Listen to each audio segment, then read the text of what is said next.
At this time, I would like to introduce the Harris-Walz campaign manager, Julie Chávez Rodríguez, and she will be giving a campaign update on where things stand and what we're working towards November to win this. Let's do this together.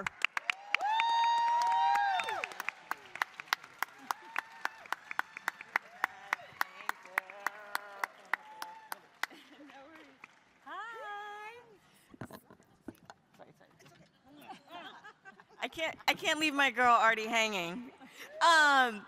Thank you all so much for having me here today. I think it's the afternoon, is it morning? I don't know. I'm losing track of time. I do know that it's day 2 of an incredible convention, so we're so excited to have you all here with us in Chicago.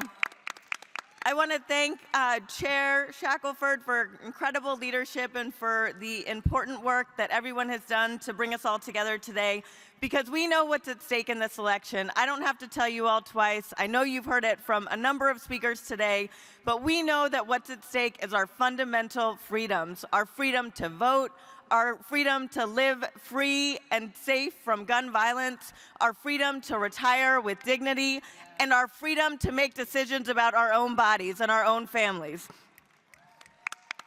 Now, we know that the Vice President has been an incredible champion throughout her career. She has been at the forefront of fighting for our families, fighting for our communities, first starting as a prosecutor taking on sexual abusers and starting the first ever unit specifically focused on women and children.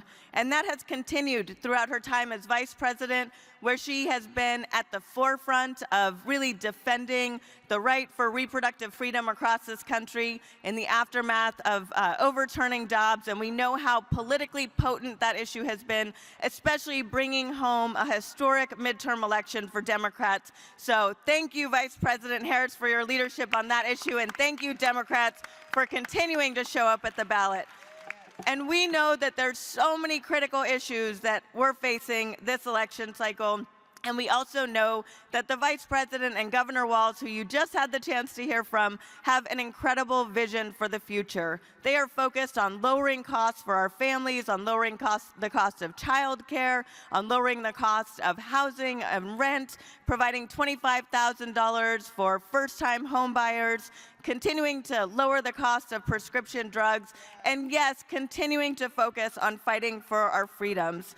So we will bring this message directly to you all, directly to women voters across this country. We have a lot of opportunities to take action together and to organize, because I come from an organizing family, and if there's one thing I know about organizing is it's going to take all of us doing our part, recruiting our friends, our family. So if you all want to text women to 30330 to join our campaign today, we look forward to being able to hit the pavement, to canvas, to phone bank, to text bank, to send out the memes, to do all the social media posts and boosts. But it's going to take all of us, because we know this is going to be a close election. We're not taking anything for granted. But as the Vice President reminds us, when we fight, we win. Thank you all.